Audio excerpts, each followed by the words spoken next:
حضرت خالد بن ولید کا تعارف۔ حضرت خالد بن ولید کون تھے؟ حضرت خالد بن ولید کا نام اور ان کے والد کا نام ولید بن مغیرہ بن عبداللہ بن عمر بن مخزوم بن طیطہ بن مرہ حضرت صلی اللہ علیہ وسلم کے 7ویں دادا ہیں۔ اس وجہ سے حضرت خالد بن ولید کا شجرہ نسب 7ویں پشت میں حضور سے مل جاتا ہے۔ والدہ کا نام و نسب: حضرت خالد کی والدہ کا نام لبابہ صغریٰ بنت الحارث ہے۔ آپ حضرت ام المؤمنین بنت حارث کی ہمشیرہ ہیں۔ اس طرح سے حضرت صلی اللہ علیہ وسلم حضرت خالد کے حقیقی خالو ہیں۔ حضرت خالد کے 6 بھائی اور 2 بہنیں تھیں۔ آپ کے بھائیوں میں ہشام اور ولید مسلمان ہوئے۔ بہنوں میں سے ایک کی شادی حضرت صفوان بن امیہ کے ساتھ ہوئی تھی اور دوسری کی حارث بن ہشام کے ساتھ۔ حضرت خالد کے والد ولید مکہ کے رؤساء میں شمار ہوتے تھے۔ مکہ مکرمہ سے لے کر طائف تک ان کے باغات تھے۔ آپ کا تعلق قبیلہ مخزوم سے تھا، جو قریش کے قبیلہ بنو ہاشم کے بعد مرتبہ میں دوسرے نمبر پر تھا۔ حضرت خالد بن ولید رضی اللہ تعالیٰ عنہ نے مجاہدین اسلام کے ہمراہ مجوسیوں کے ایک قافلہ کا محاصرہ کر لیا، جو کئی روز تک جاری رہا۔ اس دوران مذاکرات کیے گئے دور ہوئے۔ آخرکار مجوسیوں نے مسلمانوں کے سپہ سالار حضرت خالد بن ولید رضی اللہ تعالیٰ عنہ سے مطالبہ کیا کہ آپ اسلام کی صداقت اور حقانیت کی کوئی واضح نشانی اور کرامت ظاہر کریں، جس سے ہمیں دین اسلام کی صداقت کا یقین آ جائے، تو ہو سکتا ہے کہ ہم سب اسلام کا کلمہ پڑھ کر حلقہ بگوش اسلام ہو جائیں۔ حضرت خالد بن ولید رضی اللہ تعالیٰ عنہ نے ان سے دریافت فرمایا کہ تم مجھ سے کس قسم کی نشانی مطالبہ کرتے ہو؟ انہوں نے کہا کہ آپ ہمارے سامنے زہر کا پیالہ پئیں۔ اگر آپ کے جسم پر زہر کا کوئی اثر نہ ہوا تو ہم تسلیم کر لیں گے کہ آپ کا دین ہی دین حق اور آپ کا عقیدہ ہی صحیح عقیدہ ہے۔ اگر آپ عام لوگوں کی طرح آپ بھی زہر کے اثر سے محفوظ نہ رہ سکے تو ہم آپ کے دین کو سچا ماننے کے لیے تیار نہیں۔ شاید ان مجوسیوں کے ذہن میں یہ بات آ گئی ہوگی کہ فوج کا سپہ سالار جب زہر کا پیالہ پیے گا تو لازمی بات ہے کہ زہر اپنا اثر دکھائے گی اور حضرت خالد بن ولید کی زندگی کا نعوذ باللہ خاتمہ ہو جائے گا، اور آپ کی وفات کے بعد مسلمان فوج کو شکست سے دوچار کرنا ان کے لیے کوئی مشکل نہ ہوگا۔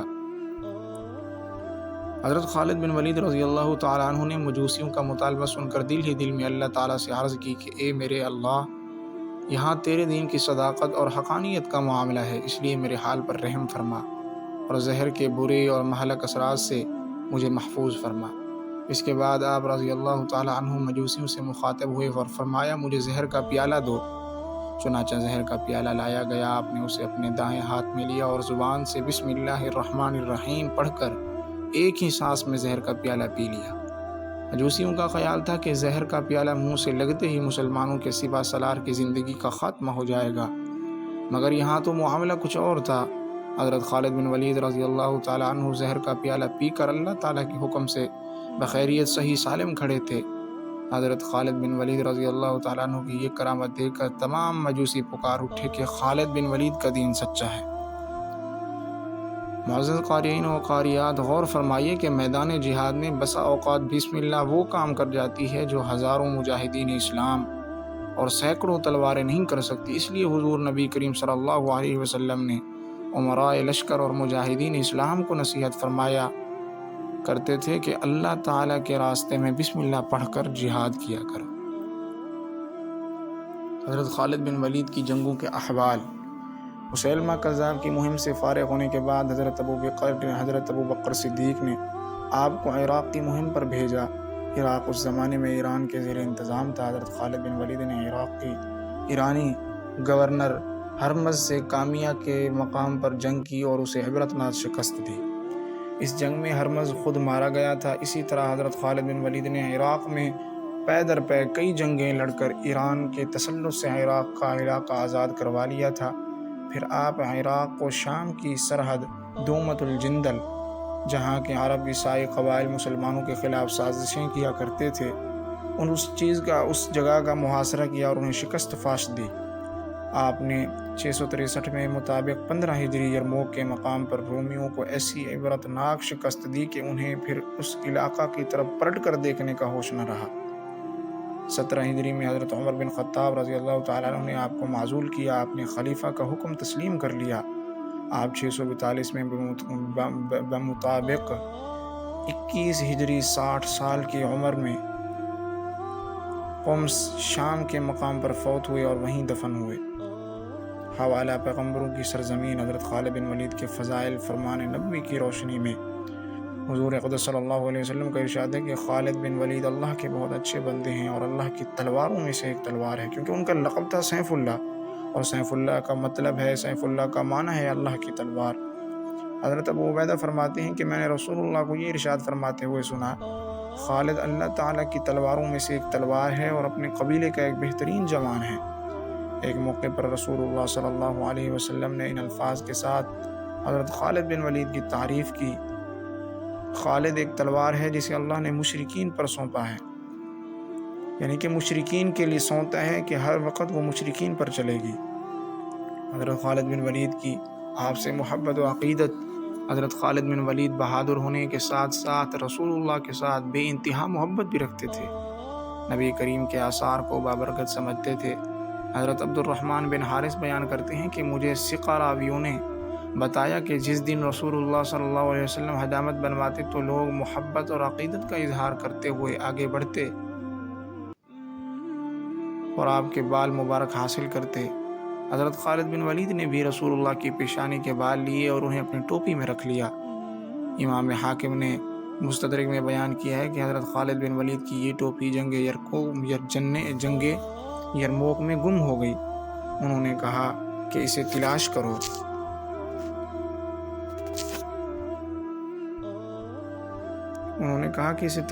لیکن انہیں وہاں ٹوپی نہ ملی۔ پھر انہوں نے دوبارہ تلاش کی تو وہ ٹوپی مل گئی۔ وہ ٹوپی بڑی پوشیدہ اور پرانی تھی۔ حضرت خالد بن ولید کہتے ہیں کہ رسول اللہ صلی اللہ علیہ وسلم نے عمرہ کیا اور اپنا سر مڈوایا۔ لوگ آپ کے مبارک بال حاصل کرنے کے لیے آگے بڑھے۔ میں نے آگے بڑھ کر آپ کی پیشانی کے بال حاصل کیے اور انہیں اپنی ٹوپی میں رکھ لیا۔ جب بھی میں لڑائی میں شریک ہوتا یہ ٹوپی میرے ساتھ ہوتی اور مجھے فتح نصیب ہوتی۔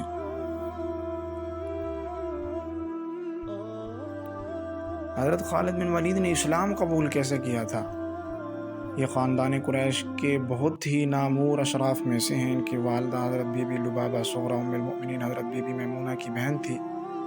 یہ بہادری اور فن سپاہی و تدابیر جنگ کے اعتبار سے تمام صحابہ کرام میں خصوصی امتیاز رکھتے تھے۔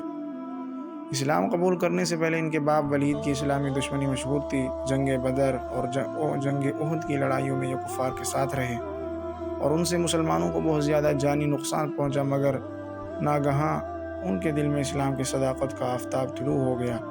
حضرت خالد بن ولید نے 628 میں صلح حدیبیہ کے موقع پر حضور صلی اللہ علیہ وسلم کی خدمت میں حاضری دی اور اسلام قبول کیا، اور پہلے واقعات پر حضور اکرم صلی اللہ علیہ وسلم سے معافی مانگتے ہوئے آئندہ دین اسلام کی خاطر جنگیں لڑنے کا اعلان کیا۔ اسلام قبول کرنے کے 3 ماہ بعد آپ مدینہ منورہ میں دربار رسالت میں حاضر ہوئے۔ اسلام قبول کرنے سے قبل آپ مسلمانوں کے خلاف کئی معرکوں میں حصہ لے چکے تھے۔ جنگ احد میں جنگ کا نقشہ بدلنے میں ان کا بہت بڑا کردار تھا۔ اسلام کے دامن کو پکڑنے کے بعد آپ نے بہت ہی معرکوں میں حصہ لیا۔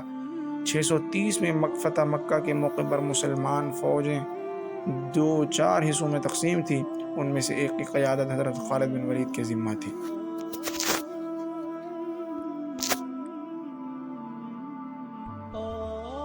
فتح مکہ کے بعد 8 ہجری میں حضور اکرم صلی اللہ علیہ وسلم نے 3000 سپاہیوں کے اپنے ایک آزاد کردہ غلام حضرت زید بن حارثہ کی قیادت میں شام کے علاقے بلقاء کی طرف روانہ کیا تاکہ والی بصرہ شرجیل، جس نے حضرت صلی اللہ علیہ وسلم کے قاصد حضرت حارث بن عمیر کو شہید کر دیا تھا، کو سبق سکھایا جائے۔